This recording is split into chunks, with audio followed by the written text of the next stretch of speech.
A senator will get dragged down by 5 people and cuffed for no reason and roughed up, or somebody will get shot point blank range. They'll get their face bashed in by the cops. And MAGA are like, yes, we love to see this. We voted for this. We want you to be harmed. They spit out the word illegals as if they're not human.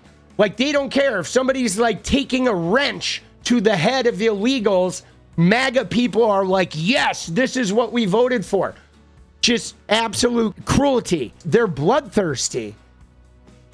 And what's hard about this is like, how do we ever come together after that? Like, you know what I'm saying? I don't think we do.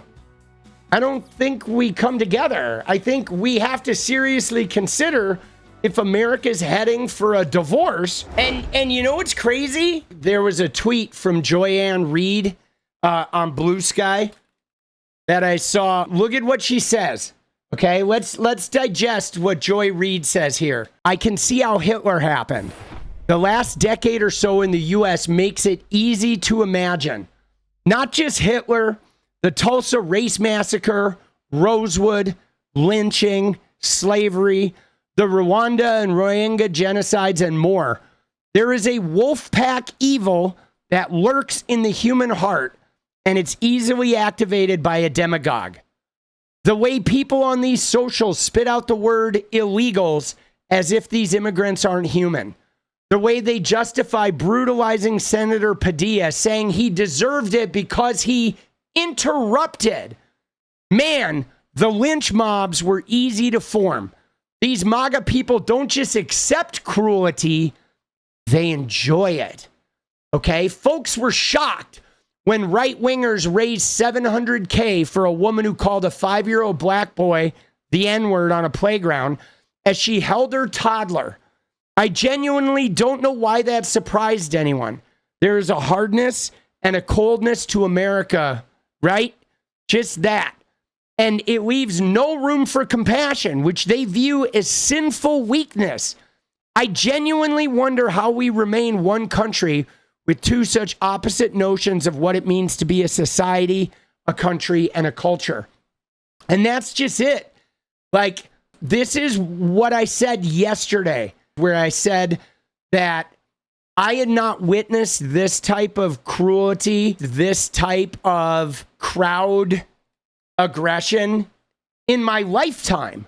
Okay? Like, there was none of this in the 70s or 80s. But if you roll back, guys, to the 40s and the 50s and the 30s and the 20s and the 10s, this is what America used to be like. Groups of white people used to get mad at a black guy because he talked to a white woman wrong, or because somebody said that he had done something. And then without a jury, without arresting, without charging anyone with a crime, a mob of people would go and grab that black guy and they would drag him out publicly to a park and they would kill him, and everybody would gather around and relish in the retribution that was being hoisted upon someone without them ever verifying that this guy did anything. It was just a mob mentality of vast hatred and vast venom directed at the people of color.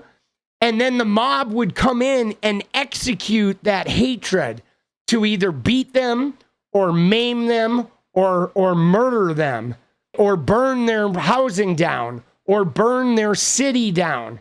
Americans did that. White Americans gathered in groups to do that type of outrageous, cruel behavior. And we are literally, we're there again, where what happens is a senator will get dragged down by 5 people and cuffed for no reason and roughed up, or somebody will get hit with a baton in the head or shot point blank range with, one of those rubber bullets or whatever. They'll get injured. They'll get their face bashed in by the cops. And MAGA are like, yes. They're like, we love to see this. We voted for this. We want you to be harmed. We want, right? And this thing she says here, they spit out the word illegals as if they're not human. Like, they don't care if somebody's like taking a wrench to the head of the illegals.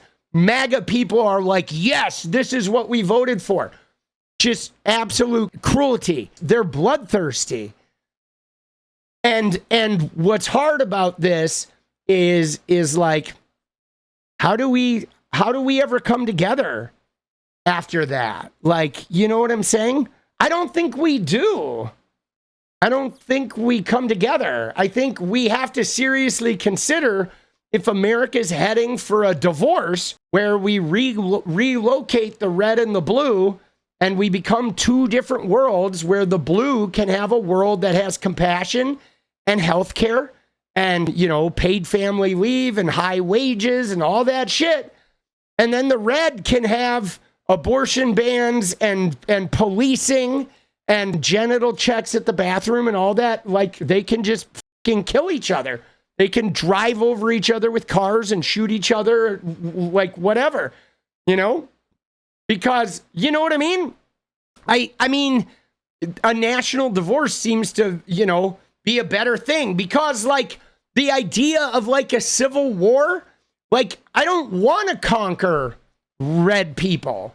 You know what I'm saying? Like, I don't want to conquer the evangelical Christians. I just want them to go to their own country where they can harass and be terrible to each other, and we don't have to experience their, right? You know what I mean? I mean, it's like they hate us. They hate liberals and Democrats and gay people and trans people and compassionate people and people that, you know, don't worship fucking a 78-year-old rapist. They hate us. They're like, they fucking hate us. They want to send us to prison. And the thing is like, okay, so let's just get you away from me then. Let's just put you somewhere where you can be around a bunch of other people that want abortion bans and, you know, like AK-47s on every street corner, and you want a wall around your country, and you can just hide away behind your wall with like no porn and no entertainment and no music, and like we'll take all the people that want to live in a regular society where there's freedom and all that shit, and you guys can just, you know, be forced to have babies and go to church 24/7 and cram a Bible up your ass and genital checks every 15 minutes, you know?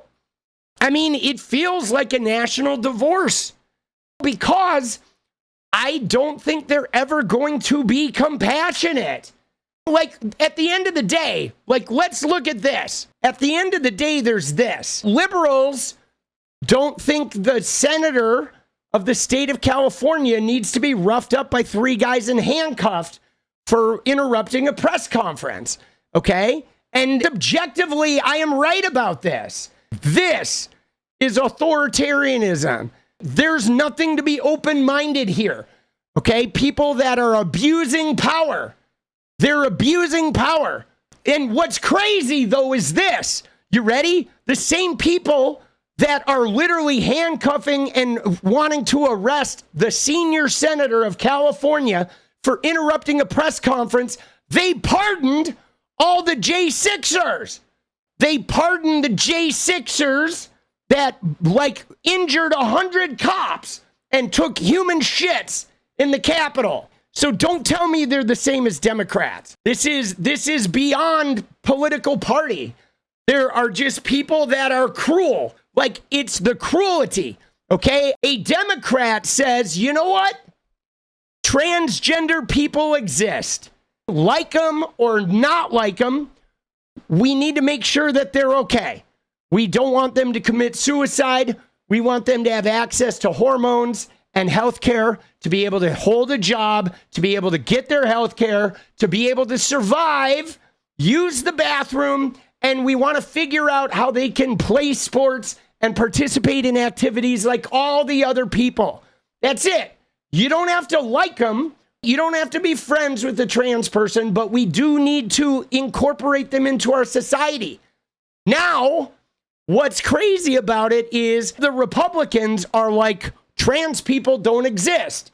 They insist that they're mentally ill. They want to take away their ability to have health care.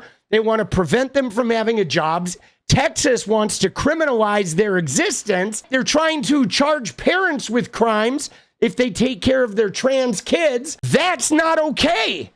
Okay? You deciding you don't believe or like trans people, so now you're going to what?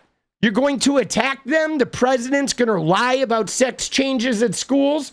You're going to pass 500 bills to take away their health care? You're going to put them in jail in Texas because they're claiming it's identity fraud? That's not okay. And we should not be meeting people halfway there.